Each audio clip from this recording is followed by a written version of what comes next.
Olá, o Portas Abertas está começando. Eu sou a jornalista Liliane Martins. Eu sou o Ricardo, diretor da Bortolini Imóveis. E aqui a gente discute os principais assuntos do mercado imobiliário.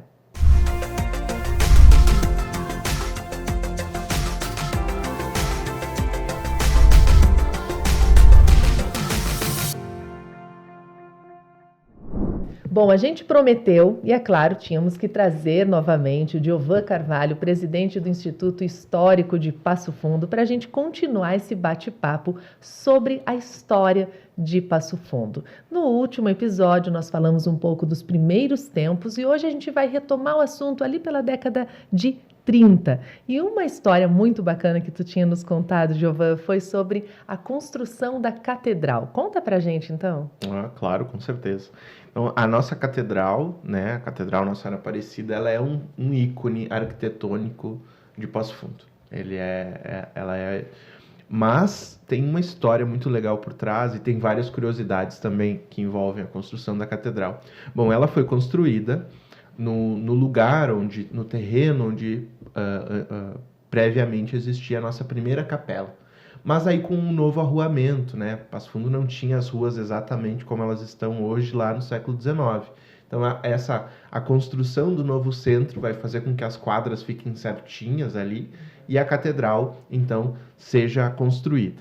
Na verdade, assim, como muitas coisas, havia o desejo de construir, mas não tinha recursos. Então, a pedra fundamental da catedral ela foi lançada em 1931, no momento ainda em que Passo Fundo estava, digamos assim, se desenvolvendo, né, economicamente e tudo mais, não havia recursos. Então eram feitos eventos para arrecadar fundos para a construção da catedral, porque o Passo Fundo precisava ter uma igreja grande. Nossa igreja já era quando ficou pronto, já era considerada ultrapassada a nossa matriz. E aí a igreja foi feito um projeto em estilo neogótico, parecido com o que a gente tem em Santa Cruz do Sul, assim, né? Uma coisa mais pesada, consagrada a Nossa Senhora das Dores, inclusive, em Passo Fundo. Só. E isso foi se enrolando e foi se enrolando. Na década de 40, a gente vai começar a construção, de fato, da catedral, né? Para seguir aquele projeto. Só que a falta de recursos era muito grande, sempre, né? Não conseguia dar conta. Então, os fiéis, né? Os paroquianos faziam diversos eventos para arrecadar fundos, mas é só na década de 50, de fato, que ela vai ser alavancada a construção, aí sim já com a Passo Fundo Diocese, mas ela só vai ser inaugurada em 65, incompleta, e só vai ficar pronto na década de 70. Isso é interessante porque eu perguntei esses dias atrás, a gente fez maio é o mês das noivas, né? E a gente montou uma exposição sobre casamentos em Passo Fundo. E tinham muitas noivas da paróquia Santa Terezinha. E pessoas, assim, né, da alta sociedade. Eu perguntei, mas por que casar na Santa Terezinha? Ela disse, não, porque era grande, mas era mais bonita que a catedral porque estava pronta. E a catedral, ela ficou até a década de 70 inacabada. Então as pessoas acabavam casando na Santa Terezinha, né? Mas a catedral, ela vai se tornar esse ícone, e aí a gente precisa entender da verticalização de Passo Fundo, porque hoje ela não parece ser tanto assim, mas a gente precisa colocá-la no seu contexto, porque quando ela vai ficar ali, quando as torres sobem na década de 50, ela era vista de qualquer ponto da cidade, né? Então a gente teria que visualizar essa paisagem para entender mais ou menos o que significava esse marco, esse poder de fato, né, dessa igreja na Praça Central na década de 50. Vamos conferir aquela imagem aérea que a gente tem aqui também na cidade? Perfeito! Então, né, o que a gente vê nessa imagem? A gente vê uma Passo Fundo ainda ao resto do chão, digamos assim, né? São edifícios de um andar, 2 pavimentos, alguns com 3 pavimentos, a gente consegue perceber aqui, mas uma cidade ainda muito horizontal. Né? É uma cidade horizontal, é um centro de Passo Fundo horizontalizado ainda, né? Não tinha subido aqui ainda nem o Tours Hotel, nem o edifício Planalto. Então, a catedral, do ponto onde ela está ali, ela se destaca de todos os demais edifícios, né? Mas o terreno do Tours estava sendo preparado ali que dá para ver para poder subir o empreendimento. É muito bacana ver essa imagem horizontal do início da verticalização da cidade. Hoje a gente vê uma cidade muito verticalizada. Ela chama a atenção, né, da sua massa de prédios no centro da cidade, que se desenvolveu ao redor da catedral, né, que vem a primeira edificação mais alta aí da cidade. E hoje a gente percebe que a cidade também cresceu, né? Ela se desenvolveu a partir dos bairros também, então ela não se concentra mais tanto ao redor dessa praça, mas também os bairros estão recebendo verticalização. E muito se faz na prática imobiliária, aqui no dia a dia, lançamentos de novos empreendimentos, que vão mudando essa foto aí, né? Exatamente. Que vão trazendo arquiteturas, inovações, todas as questões da moradia, da exigência do dia de hoje. Mas lá antigamente também existia o interesse de morar em apartamentos, né? De fazer um prédio para se morar em apartamentos. E eu queria que nós falássemos um pouquinho aqui sobre o primeiro prédio residencial, o primeiro, vamos dizer assim, lançamento imobiliário da cidade, onde as pessoas construíram um prédio para morar, que faz parte desse início, né? E depois também tem outros tantos prédios emblemáticos da cidade que vieram na sequência. Eu acho que é bem legal assim, a gente comentar um pouquinho sobre isso. Com certeza. O primeiro prédio, aqui a gente está vendo de novo a catedral, né? A catedral ainda sem as torres, essa foto é mais ou menos 1950, né? A catedral sem as torres, muito engraçada, mudando o seu estilo ainda arquitetônico. A gente tem uma perspectiva meio indefinida, né? Assim, do que vai acontecer com esse prédio, que só vai ganhar aí já assim 57, né? A gente já vai ter aí a definição mais ou menos do que nós temos hoje, né? Da catedral. Só fazendo um comentário, a gente vê aqui carroças aqui passando na frente, sim, né? Sim. E os nossos coqueiros, né, na frente da praça, que já estavam ali e continuam, alguns, né, os que não caíram pelo tempo ainda estão ali. Mas o primeiro prédio de apartamentos é muito legal, porque a gente precisa pensar como é que as pessoas viviam naquele momento. Muitos ainda vivem hoje, né? Mas é assim, nós temos um térreo que é comercial.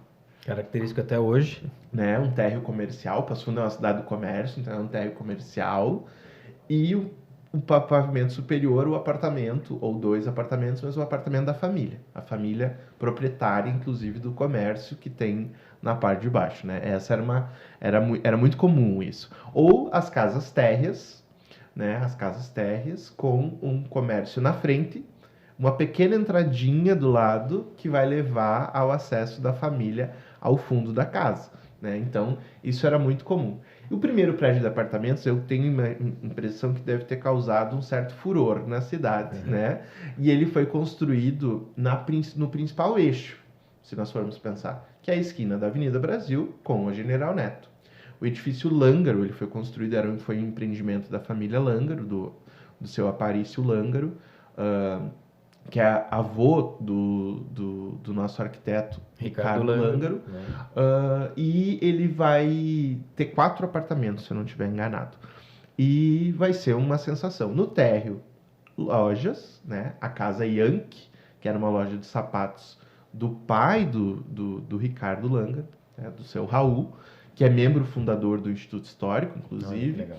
E em cima vão, então, se dividir nesses apartamentos. Tem uma história muito curiosa, que eu não sei se eu falo agora ou se eu falo depois, mas é que o apartamento é engraçado porque, assim, o prédio, né, ele permite as contradições nos apartamentos, né? Então, em um determinado momento, na década de 40, 50, residiu nesse apartamento o nosso líder do Partido Comunista de Passo Fundo, que era boxeador, inclusive, Eduardo Barreiro, dono do Hotel Avenida, que ficava em frente, onde hoje é o Crepes, e no apartamento do lado, o Carlos de Danilo Quadros, que era o maior anticomunista passufundense, que tinha um jornal para defender os seus interesses. Será que ali começaram as brigas de vizinhança ou não? Exatamente. Quem era o síndico desse prédio? E morava, no mesmo prédio morava o seu Raul com com o Ricardo e né,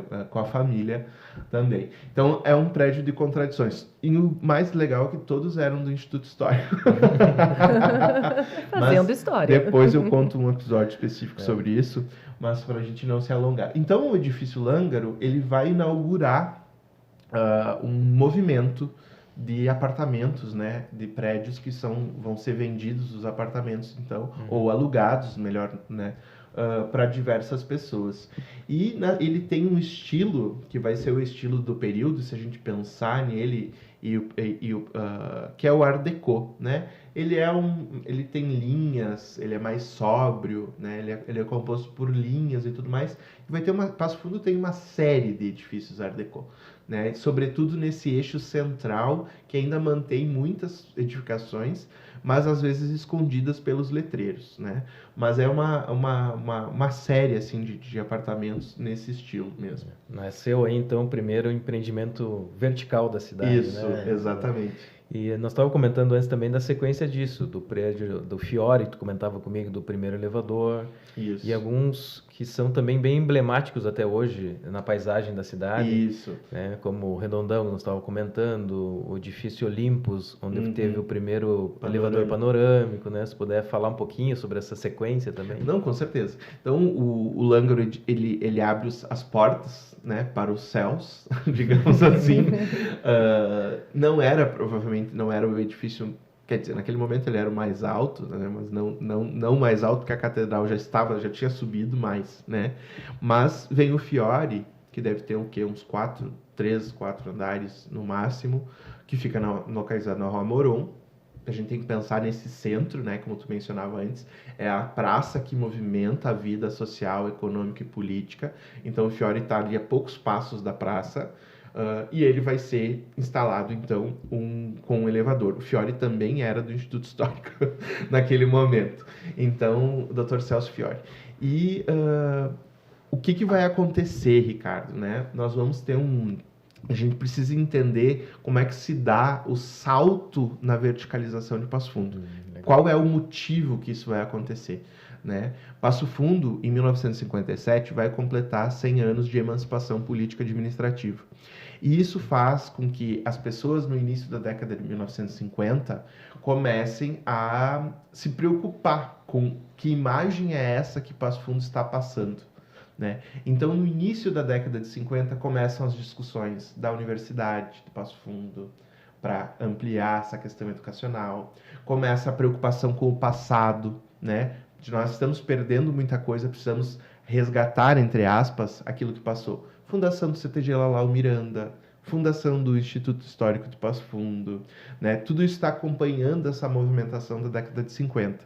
E a vista da cidade, essa modernidade visível que nós temos, ela começa também a gerar uma necessidade. E aí nós vamos ter uns empreendimentos coletivos, né? E o jornal fazendo campanha. Nós precisamos de um edifício em Passo Fundo. Nós precisamos de edifícios em Passo Fundo. Então se começa a construção aí do Tures, né? Muito lentamente, de forma coletiva, né? Mas o que vai acontecer? Em 57, quando acontece o centenário, nenhum deles está pronto ainda.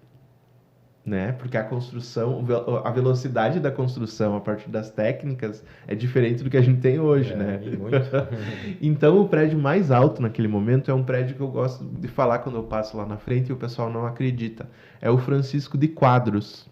O prédio, né? Sem contar a catedral que estava já... Mas o prédio residencial mais alto de Passo Fundo em 1957 era o Francisco de Quadros.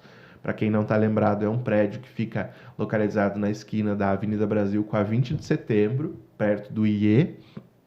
Ele era o mais alto de Passo Fundo em 57, né? Então, deve ter... Não sei se tem elevador, o Francisco de Quadros. Eu não recordo. Confesso que eu nunca entrei ali. Mas, que já foi ultrapassado e muito, né? E aí, na sequência, nós vamos ter o Tures, que vai também ter uma arquitetura arrojada para o período, de frente para a catedral. Então, vamos imaginar essa praça. Vamos imaginar essa cidade. Quem chega em Passo Fundo, né? Ela tá se deparando aí com uma modernidade. O Planalto, também, que vai ser, querendo ou não, nesse entorno também, né? Nesse entorno aí. O edifício Serrador, na esquina da praça na General Neto. Então vai começar, Passo Fundo vai começar e não para mais, né? Nesse momento aí. Depois nós vamos ter, eu acho que vai ter uma pausa, uma leve pausa, mas depois nós vamos ter a Galeria Central como um grande empreendimento também no início da década de 80. E aí a década de 80 ela vai ser um marco para a verticalização, né, com as construtoras agindo aí na substituição arquitetônica de Passo Fundo, digamos assim, né, com a construção de edifícios icônicos que ainda estão aí, né, porque essa é uma questão bem interessante. A arquitetura marca a paisagem e ela se torna referencial. E aí a gente pode derivar disso para a questão do patrimônio. Mas nós vamos ter edifícios em Passo Fundo que são, no mínimo, curiosos, como o Redondão que tu mencionaste, né? O Redondão, que é um empreendimento lá do Dr. Madalosso e do seu Plácido Escúcio, ele vai marcar a arquitetura a paisagem de uma maneira que ele se torna referencial para qualquer pessoa. Né? Onde é que é perto do Redondão? Ele pode ter outro nome, mas o nome dele não, né? É o Redondão. E o Olympus que eu acredito que tenha sido prejudicado pelas construções ao seu redor, que a gente também precisa entender quando ele foi construído, né? Não tinha ninguém do lado dele. Exato. Quando o Olympus foi construído, lá na década de 80, você tinha, assim, uma vista que inclusive permitia você ver a catedral, né? Então, eu acho que foi uma sacada muito bacana naquele momento colocar um panorâmico ali, né? Que hoje ele pode parecer sem sentido, digamos assim, porque até nem sei como é que tá ali ao lado, nós vamos ter a UPF mais antiga, mas o centro foi coberto de edifícios, né? Então não permite mais essa visualização, porque às vezes também as gerações novas, não que eu seja velho, né? Mas as gerações novas às vezes eles não entendem por que algumas coisas foram feitas, né? Por que hoje provavelmente se uma criança entra dentro daquele elevador, ela vai ficar, por que tem um elevador para eu ver uma parede? Né? Mas é que não foi construído com esse fim, né? As coisas que mudaram. Era outro contexto. Exatamente, era outro contexto. Então, são prédios assim que ficam na paisagem, marcando, né? Isso também é uma questão do próprio patrimônio. É assim que as coisas acabam se tornando patrimônio, né? É essa marca. Mas é muito interessante essa história, porque na minha passagem aqui, até agora, pelo mercado imobiliário, a gente ajuda a desenvolver produtos imobiliários que mudam a paisagem da cidade. E eu sempre gostei muito de arquitetura, e sempre, desde essa época que as pessoas queriam inovar e trazer a cidade mais moderna, mais vertical, acho que eu tenho isso ainda, porque existe um aceite até um ponto na cidade aqui para trazer inovação. Tem coisas que a gente ainda não está acostumado a consumir como arquitetura, como produto imobiliário, mas em todos os empreendimentos que a gente conseguiu colaborar com a arquitetura, com o desenvolvimento, tem esse ponto de vamos inovar, vamos trazer uma coisa nova, vamos fazer uma arquitetura mais atual, uma tendência que tá vindo. Piscina com borda infinita, nós falávamos antes, pé direito duplo, condomínio clube, condomínio horizontal de casas, né? Passo Fundo ainda tem pouco, então isso também vem fazendo essa história que é muito bacana de ver, né? Quanto isso lá atrás era importante, nesse boom imobiliário. Passo Fundo no interior do estado sempre foi muito reconhecida, desde que eu estou no mercado, como uma cidade que tem muita obra, quanto prédio, as pessoas falam muito, que começou então lá com o edifício Lângaro, isso, né, e foi evoluindo, foi crescendo. Eu acho que as pessoas que empreendem aqui também continuaram essa história de trazer para Passo Fundo esse desenvolvimento através da construção civil e verticalizar. Hoje a nossa foto aérea mostra uma cidade muito verticalizada. Sim. E é interessante isso que tu mencionaste, porque assim, e também uma cidade que cresce no seguinte sentido. Hoje o nosso centro, aquilo que nós consideramos centro de Passo Fundo, era o total da cidade lá em 1920. Isso era a cidade, com os seus subúrbios e tudo mais. E na década de 50, quando a gente tem... É um movimento que vai ser paralelo. Quando a gente vai ter os edifícios subindo, a verticalização acontecendo, é o momento em que a cidade vai se esparramando, porque aí começam as concessões dos loteamentos, né? Então os loteamentos começam a ser abertos. O Gumersindo dos Reis, só para mencionar uma passagem, fundou uma imobiliária em Passo Fundo em 1931, o Biro Reis. Biro Reis, na General Neto, em diagonal à praça principal. Tudo gira em torno da praça principal. E o Gumersindo, ele era um visionário. Assim, o Gumersindo escrevia para a Rainha Elizabeth, propondo filmes em parceria, contando a história de Passo Fundo. Bem ousado mesmo. Ele era visionário. E ele, em 1951, diz assim: Passo Fundo precisa de avenidas, precisa de grandes ruas que cortem a cidade e levem as pessoas de um lado para o outro. E ele propõe a abertura da Teixeira Soares como uma grande avenida, saindo do Hospital São Vicente, que se tornaria um grande polo, ele propunha a desapropriação de toda a quadra onde hoje está o campus 3 da UPF, né, que estava o campus 3 da UPF, para ali se fazer a universidade, né, tinha que ser desapropriado, ali ser um grande centro universitário, e a Teixeira Soares cruzando em direção à Vila Luísa, descendo, passando por onde hoje é o Instituto Histórico, cruzando e chegando até as vilas que estavam sendo abertas. Casualmente, ele tinha um loteamento chamado Vila Reis, exatamente nesse ponto. Casualmente. Mas ali a gente vai ver já em 51, né, certo? Essa ideia, porque naquele momento, de fato, a gente não tinha ainda o bairro Vera Cruz com a sua dimensão que tem hoje, com a Rio Branco, a Rio Grande, perdão. Nós não tínhamos naquele momento ainda a Presidente Vargas cruzando São Cristóvão, né?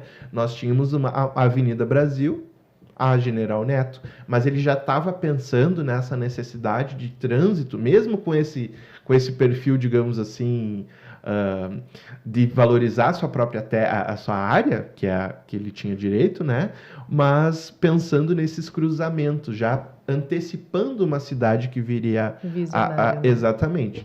Então, são questões assim que vão permeando a história de Passo Fundo desses indivíduos, né? Voltando àquilo que a gente falava no nosso outro encontro, são as pessoas, a partir dos seus desejos e das suas necessidades, que vão projetar essa cidade, que vão impulsionar, né, a partir de um empreendimento, a partir de uma proposição, né, o que significou há 100 anos atrás, a abertura da Vila Rodrigues como o primeiro bairro de Passo Fundo, afastado do centro, né? Então são questões que vão aparecendo a todo tempo assim na nossa história. A gente também comentava antes sobre a questão dos usos, né, das edificações. Antes elas eram realmente destinadas a um uso e permaneciam, enquanto umas estão permanecendo até hoje. Tu comentaste sobre a Casa Morte. Isso, né? Uhum. E a gente tem também outras que tiveram diversos usos mesmo, né? Como o Cassino da Maroca. Isso. Pode contar pra gente um pouco? O Cassino da Maroca é muito legal porque ele tem esse nome fantasia, digamos assim, mas o nome do lugar era Palácio Cassino, né? O nome do empreendimento era Palácio Cassino. E a Maroca, enfim, ela tinha essa casa de jogos, era uma casa de divertimento noturno, né? Muito bem posta. O que eu quero dizer com isso? Porque nós temos que lembrar que uma quadra para cima nós tínhamos a passagem do trem, então era um local de de fluxo de pessoas. Estratégico. Né? Estratégico, exatamente. E a Maroca, esse lugar funcionou como cassino, como boate, né? Enfim, às vezes eu falo boate, o pessoal me chama de velho. Eu disse, bom, foi assim que eu aprendi, né? Esse lugar, essa boate, enfim, recebia bandas argentinas, uruguaias, tinha um movimento e era muito bem frequentado pela elite econômica e política passofundense, né?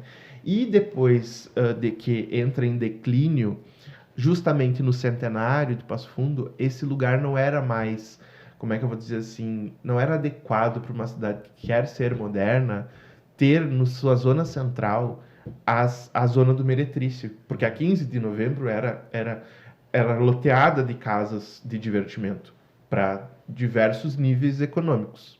e de diversos gostos, inclusive. E então o centenário ele é um marco nesse sentido, né? Na década de 50, os alvarás não são concedidos, essas pessoas têm que mudar. E aí, muito provavelmente, esse imóvel tenha sido vendido, né? Enfim, tudo mais. E aí nós vamos entrar na década de 60, num outro processo no Brasil, que é o regime militar. E a gente, às vezes, tem a tendência a pensar de que isso aconteceu nos grandes centros somente. E o Cassino da Maroca foi transformado, então, numa delegacia do DOPS, um lugar onde as pessoas eram interrogadas, eram presas, elas ficavam presas nesse lugar. Então, é um uso completamente diferente do mesmo imóvel, que hoje tem um uso completamente diferente, porque é um escritório de contabilidade. Então, são diferentes usos para o mesmo prédio. O que é legal, se a gente pensar assim, de que apesar de ter sido projetado, às vezes com um determinado fim, os prédios vão adquirindo outros usos, que não acontece com outros, como por exemplo a Casa Morte, que a gente mencionou, que é casa 150 anos, ou, por exemplo, as escolas, né, que são construídas para serem escolas e continuam sendo escolas ainda hoje. Com a mesma finalidade e fazendo essa paisagem da cidade não mudar, né? É interessante essa tua colocação sobre o Cassino da Maroca. É muito falado hoje ainda na cidade essas histórias todas, o que se passava ali, mas e ainda é um prédio de certa forma preservado. Ele não foi demolido e feito um novo, ele foi modernizado, vamos dizer assim. Mas quanta história dos passofundenses passou naquele imóvel, né? Partindo lá do seu uso de divertimento, num ponto estratégico, que mudou seus usos, que hoje ali existe um escritório de contabilidade. Isso, então... Ricardo, só fazer isso é interessante porque assim, as memórias que as pessoas têm do prédio, elas são diversas. Pode ser que alguém tenha memórias ruins em função do período que aquele prédio foi DOPS. Ou memórias muito boas do período em que ele foi uma casa de divertimentos, né? Então, assim, são as pessoas, novamente, não é o prédio que diz o que ele é para as pessoas. São as pessoas que dizem o que aquele prédio é para elas. Então, é sempre nessa relação, né? Que é bem legal. No último mês que passou, agora, com certeza, a memória daquele prédio lá é o imposto de renda. Exato, exatamente. Bom, a gente falou agora sobre a questão das escolas, né?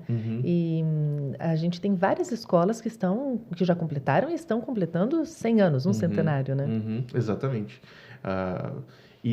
Mas é interessante também uma outra coisa. Não significa que a escola, por ser centenária, tenha um prédio centenário.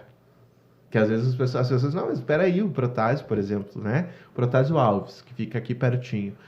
O Protásio já fez 100 anos. Sim, o Protásio Escola já fez 100 anos, mas o prédio que a escola ocupa ainda fez 90 e está indo em direção ao 100. Né? Então, tem diferenças. Mas uma escola que fez 100 anos e o prédio fez 100 anos da inauguração já, né? É o IE, que fez 100 anos em 2020. E agora, em 2023, fez 100 anos da entrega do prédio para a comunidade, né? E o IE aí pode ser um case interessante porque ele está num novo processo, né? Porque além de a gente ter, digamos assim, em virtude até da questão da reocupação do espaço, um número muito reduzido de prédios que chegam aos 100 anos, né? Ou que chegaram aos seus 100 anos. E o IE, além de chegar, ele é um ícone arquitetônico que não tem nada que se compare ao IE em Passo Fundo hoje ainda, né? Então... e ele está numa posição muito privilegiada, na minha visão, porque a Avenida Brasil, desde o seu concebimento lá, do nascimento dela, é uma avenida larga, com um canteiro central no meio, e o IE está posicionado no lugar alto da cidade, na principal avenida, e ele tem na sua arquitetura lá uma imponência, ele está construído acima do nível da rua, e viu a história de Passo Fundo passar na frente dele. Exatamente. Mas, Ricardo, ele não foi construído acima. A gente tem que lembrar que a Avenida Brasil era alta daquele jeito e ela foi baixada. Então, aí surge justamente dar elevou o prédio. Se a gente continuar na avenida, a gente vai ver outros edifícios do lado esquerdo, outras casas, que além de serem altas, elas estão elas têm digamos assim, uma entrada, né? Elas são distantes da rua. Por quê? Não é porque eles deixaram pátios. A Avenida Brasil era torta. E aí depois ela foi deixada do jeito que está. Mas o edifício, ele é muito bacana porque, assim, se ainda hoje nós chegamos ao Boqueirão, ou estamos chegando, né, ou estamos saindo de Passo Fundo, e ele não tem como você não reparar naquele prédio, justamente porque ele está num lugar em que ele não tem competitividade na vertical, né, no seu entorno. Vamos imaginar isso em 1923. Quando nós não tínhamos nem a catedral, que a gente falava antes, e nem um edifício alto, né? Então, a paisagem ela devia ser muito marcante para quem chegava e via um prédio ainda mais construído, levando em consideração um neoclássico norte-americano, né? Que ele vai ter essa influência, porque o arquiteto que projetou a escola é estadunidense e tudo mais. Então, era, melhor dizendo, ele marca a paisagem como um todo, né? E a questão do restauro que está acontecendo agora é devolver esse brilho, esse protagonismo para esse imóvel, para esse prédio. Mas só fazer um comentário também, assim como o Protásio, isso o pessoal às vezes não sabe. Tanto o Protásio Alves quanto o IE e o ginásio do Notre Dame foram construídos em praças. Eram praças de Passo Fundo. Então, a Praça do Boqueirão era a Praça da Boa Vista, que ficava onde hoje está o IE. Então, em 1918, 1919, melhor dizendo, a Intendência Municipal faz a doação dessa praça, do terreno, para que os metodistas, naquele momento, pudessem erguer a escola. E aí, o que vai acontecer depois, na década de 20, a prefeitura vai doar a Praça da República, que é onde fica hoje o nosso Protásio Alves, para que o Estado construa a sua escola. Na verdade, isso é uma prática muito comum ainda, quer dizer, ainda hoje não sei se estão construindo escolas assim, é o município que constrói mais, mas na década de 60, Cecileite Costa, Arco Verde, todas essas escolas que são estaduais foram terrenos doados pela municipalidade, né? Nessa contrapartida. O terreno dá o terreno e a prefeitura dá o terreno e o Estado constrói a escola. Então, são 3 praças, é a Praça da República, a Praça da Boa Vista e a Praça Marechal Deodoro, que era a Praça da Cadeia, que onde hoje está os bombeiros, era a cadeia municipal, né? Então, foi doada para o Colégio Notre Dame construir, ampliar a sua escola. A escola, a educação é um equipamento urbano muito importante para o desenvolvimento imobiliário, né? Então, as pessoas precisam da escola, as famílias, e quanto mais próximo, mais estratégico é o seu local, ela se torna ainda mais valorizada para empreender em empreendimentos imobiliários. E eu acho que o IE ele vai ter agora o seu papel resgatado, e aquele entorno todo já está se mostrando muito mais desenvolvido para isso, né? Então, a gente já passa por ali, percebe empreendimentos, inclusive a gente já fez ali em parceria, vai entregar alguns ali. Então, o Boqueirão, na minha visão, ela se torna de novo uma região de protagonismo a partir disso, né? Onde as pessoas vão circular mais, vão ter mais famílias circulando lá no IE. Eu acho que o ano que vem já entrega o restauro pronto, né? Sim. Então, todo esse investimento agora que veio da iniciativa privada, né? Que vai transformar aquela região, e os empreendimentos também vão começar a ser mais atrativos para aquela região, né? E Passo Fundo, uma cidade educadora que veio lá do seu início como um marco de educação, trazendo pessoas, né? Formando pessoas aí. E o mercado imobiliário, né? Colando em tudo isso. Né? Ajudando a desenvolver essas histórias aí também. Eu queria comentar também que a gente falou do IE, ele é um dos prédios tombados, né? Acho que seria legal a gente dar uma passada rapidamente também sobre esses prédios tombados que temos aqui na cidade de Passo Fundo. Então, o IE é tombado já desde 1994. Ele é, inclusive, o tombamento é anterior à nossa lei de tombamento. A lei de tombamento ela vai ser de 1995, é uma lei que já está defasada também, porque a gente já tem quase 30 anos. Mas nós vamos ter um conjunto de prédios Poderíamos ter mais, mas temos um conjunto de prédios, de edificações, que vão representar parte da nossa história arquitetônica, né? O IE é um exemplo dele, que maravilhoso. A Igreja Metodista, para acompanhar o mesmo eixo aí. Na Avenida Brasil. Na Avenida Brasil. Bento. E isso, nós vamos ter os 3 prédios que compõem hoje o Espaço Cultural Rosilito Olesk Preto, né, que é a antiga Intendência Municipal, hoje museus, que era o Fórum, né, o antigo Fórum ou Câmara de Vereadores, que é o Teatro Municipal Múcio de Castro, e o antigo prédio do Grêmio de Letras da Biblioteca Pública, que hoje é a Academia Passo Fundense de Letras. É um conjunto arquitetônico que está ali, né, tombado. Nós temos tombado a nossa igreja matriz, né? Nós temos tombado a nossa igreja, a igreja de São Miguel, que fica lá fora, que é uma igreja muito antiga. Nós temos tombado o muro da Gare, a Gare como patrimônio, né? E a Gare como patrimônio é interessante se a gente pensar nessa questão do que ela significa para o desenvolvimento de Passo Fundo, né? Então, se preservar. E aí, Passo Fundo, diferentemente de outros lugares que tinham só a estação, Passo Fundo vai ter as oficinas. Então, isso permite que a gente tenha aquele espaço que é o parque hoje, que é onde ficavam as oficinas da aviação férrea, né? Porque senão seria só, de fato, o edifício ali e tal. Então, a gente ganha, além do processo da ferrovia ter impulsionado o desenvolvimento da cidade, esse espaço permanece ali como esse espaço não só de lembrança, de memória, porque a gente tem a Caixa d'Água, a Ruína, a Gare, mas como um espaço que tem sentido atualmente. Porque o patrimônio também tem essa, né? Às vezes você pode ter um patrimônio que significou, mas quando ele é congelado, quando ele é retirado, né? Se torna intocável, ele perde o sentido atualmente. E aí, só que o sentido ele tem que ser sempre...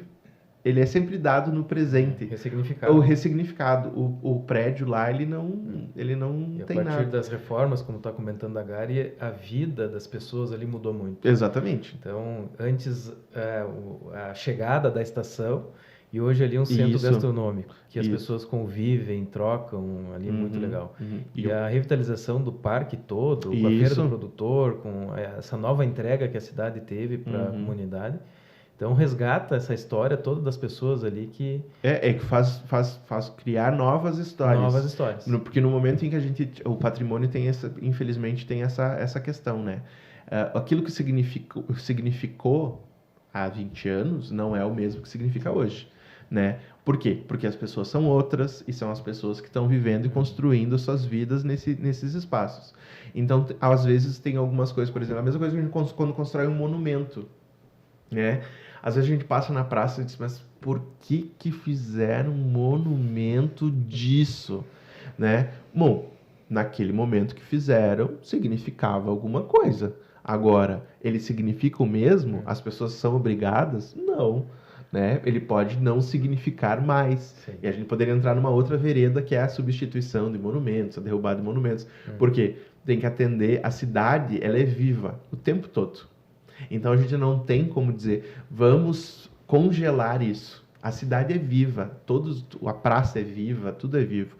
Se a sociedade atual, ela exige, digamos assim, ela demanda mudanças, essas mudanças têm que acontecer. Porque não importa, não, mas eles gastaram, ele foi feito, era o amigo de não sei quem que colocaram na praça. A sociedade quer colocar agora um monumento a Hello Kitty na praça. Vamos colocar um monumento a Hello Kitty na praça. Né? Enfim, são coisas, né? E Passo Fundo tem diversos prédios tombados, assim, né? Eu lembro que até a gente administra algumas locações ali no Hotel Glória. Tem um prédio que está bem bonito. O Glória, exatamente. Tem um prédio, assim, mantida a sua característica, mas com uma manutenção em dia. Isso. O Moinho aqui na Presidente Vargas. Então tem essa história que está aí e vai ficar através dos tombamentos. Exatamente. A gente tem dois nichos, né? Que são... Eu mencionei muito mais os quase que são públicos, né? Como o prédio, o teatro, a academia. São prédios públicos, né? São administrados pelo município. Assim como a igreja que é da Cúria, as duas igrejas, a igreja metodista que é da rede metodista, mas nós temos empreendimentos públicos, privados, perdão, que são mantidos pelo desejo, né? Porque eu sempre digo, tem a necessidade e tem o desejo, né? O desejo do proprietário. O Hotel Glória é um exemplo disso, é um prédio belíssimo, que também representa, de certa forma, esse desenvolvimento da ferrovia em Passo Fundo, que é mantido pelo desejo do proprietário. E, da mesma forma, o Silo e o Moinho, né? Então, que fazem parte desse complexo ferroviário que nós temos ali. E isso é interessante, Ricardo, porque a gente tem em Passo Fundo uma lei que já tem uns 11 anos, mais ou menos, mas que não é tão explorada, porque existe um potencial, digamos assim, de prédios que são inventariados, mas que não foram tombados ainda como patrimônio. Por exemplo, a gente mencionava antes lá o edifício Lângaro, alguns outros prédios que são mais modernos, né? Toda essa gama de prédios mais modernos, ela não é tombada ainda. Ela não é, digamos assim, não existe uma lei de proteção desses imóveis que vão pela representatividade deles. A gente acabou focando em prédios mais antigos, né? Assim, os tombamentos são de prédios mais antigos. E existe a lei da venda de índices construtivos, que vem justamente para beneficiar, porque o pessoal pode ter aquela impressão, bom, mas o tombamento congela, o tombamento ele impede o desenvolvimento da cidade, e que na verdade não é bem assim, né? É possível sim aliar a preservação, claro, com bom senso, com a inovação e a continuidade do desenvolvimento, né? E a lei de incentivo ela vem justamente para dar esse... o proprietário só tem ônus, não necessariamente, né? Eu acho que todo mundo... O Glória é um exemplo muito bacana disso, que é aliar essa preservação. Passo Fundo continua ganhando, tendo aquele prédio maravilhoso ali na esquina, mas o proprietário não tem só ônus, né? Ele conseguiu fazer a venda dos índices, foi uma venda bem sucedida, que outra pessoa também se beneficia e ele mesmo se beneficia disso. Então, eu acho que por uma falta de informação, eventualmente, nós perdemos muito. Porque quando se trata de construir para a gente ter, de fato, uma inovação arquitetônica, vamos dizer assim, ou uma melhora nessa construção, perfeito. Agora, quando a gente tem uma derrubada e a construção de um pavilhão, às vezes que acontece assim, simplesmente para substituir o prédio que estava ali, Passo Fundo perde, todo mundo perde, sim, sabe? Porque era possível ter aliado as duas coisas, mas às vezes por uma desinformação isso não acontece, sim, infelizmente. Mas a cidade ela vai evoluindo, as necessidades vão vindo e eu acho que as leis também têm que ser sim, atualizadas, né? Como com certeza. A questão de não prejudicar ninguém, mas fazer o equilíbrio dos interesses. Eu só vou pegar um ganchinho aqui que a gente não tinha falado, se tu sabe da história, que é muito polêmica aqui, que eu escuto bastante. Por que construir uma caravela lá na entrada da... Polêmica, roda a vinheta da polêmica, gente. Mas bem curtinho, só você sabe dessa história, mas todo mundo fala, por que vocês têm uma caravela todo aqui na frente da... É porque o mar chega até Passo Fundo. O oceano chega até Passo Fundo. Não, a gente precisa entender essa questão do contexto. Eu não sei pormenores da construção dela, né, e tudo mais, mas assim, a gente precisa entender que lá em 2000 a gente tinha uma grande efeméride, que era os 500 anos do descobrimento do Brasil, né? Então, muito provavelmente havia esse desejo em fazer parte deste movimento, desta comemoração, certo? Então nós vamos ter aí, eu acho que teve um concurso, teve um artista que venceu e construiu e tudo mais, mas na minha visão é isso, é a vontade, é o desejo de participar, estar integrado nesse movimento que são os 500 anos do descobrimento do Brasil. Poderia ter sido feito outra coisa? Sim. Né? É o que eu dizia antes da substituição dos monumentos. O que nos cabe, às vezes, é entender, né, aquilo que foi construído lá, eu como historiador, né, entender o que foi construído lá, porque tem um motivo. Nada é aleatório. Às vezes as pessoas... Né, por que o Teixeirinha, a estátua do Teixeirinha está posicionada onde está? Não é aleatoriamente largada ali. Ela foi pensada porque logo à frente nós tínhamos o tiro ao alvo do Teixeirinha, né? Ele está marcando, querendo ou não, um lugar ali. As coisas não são colocadas aleatoriamente na cidade. E os monumentos fazem parte dessa memorabilia, né? Respondido, vamos dizer assim. Isso. Curiosidade. Agora, se ela deve estar lá, daí já é outra questão. Eu acho que a gente pode finalizar esse papo tão gostoso que a gente teve falando assim um recado seu, né? Como presidente do Instituto Histórico. Por que é tão importante manter a memória viva? Então, a arquitetura, seja ela pelos prédios, né, pelos desenhos arquitetônicos, as praças e tudo mais, elas servem de referência ao indivíduo. Elas servem de referência à identidade. Elas são vestígios do passado. Elas não são o passado, né? Porque a gente não tem nunca mais a gente vai conseguir viver no passado. Mesmo que a gente queira reerguer toda a cidade como ela era há 100 anos atrás, a gente não vai viver aquele período. A gente vai viver um outro período. Mas isso faz parte de um conjunto de coisas que são de coisas literalmente. Aqui a palavra coisas é para significar coisas, né? Que são os vestígios que os nossos antepassados, que outras pessoas que deixaram, que permite que a gente visualize algumas coisas. Mas esse visualizar, ele é dotado de sentido, né? Que sentido é esse? É eu me identificar com aquilo. É eu ver uma fotografia e me identificar com aquilo que tem na fotografia. É eu me sentir parte daquilo. E essa a gente falava no episódio anterior e tudo mais, eu vejo que Passo Fundo, querendo ou não, quando ela acolhe as pessoas, ela permite que as pessoas construam sua história e se sintam pertencentes a ela. Porque quando a gente não se sente parte desse movimento, do movimento, a gente não se sente parte da cidade, a gente vai depredar, a gente vai pichar, a gente vai destruir, a gente vai queimar. E esse é um movimento. Quando aquilo não é meu, quando não me pertence, eu não dou valor. Então, ter referências arquitetônicas, ter referências históricas, a partir de documentos e tudo mais, permite que a gente se sinta parte de alguma coisa, permite que a gente faça, que isso ajuda na construção da nossa própria identidade, né? Então, o indivíduo que constrói a cidade, que molda a cidade, que vive a cidade, essa eu acho que é a palavra mais importante de toda a nossa conversa, né? É o viver em Passo Fundo que faz com que a gente desenvolva, que a gente cresça, que a gente preserve, mas essa preservação é interessante também porque a gente só preserva aquilo que a gente ama.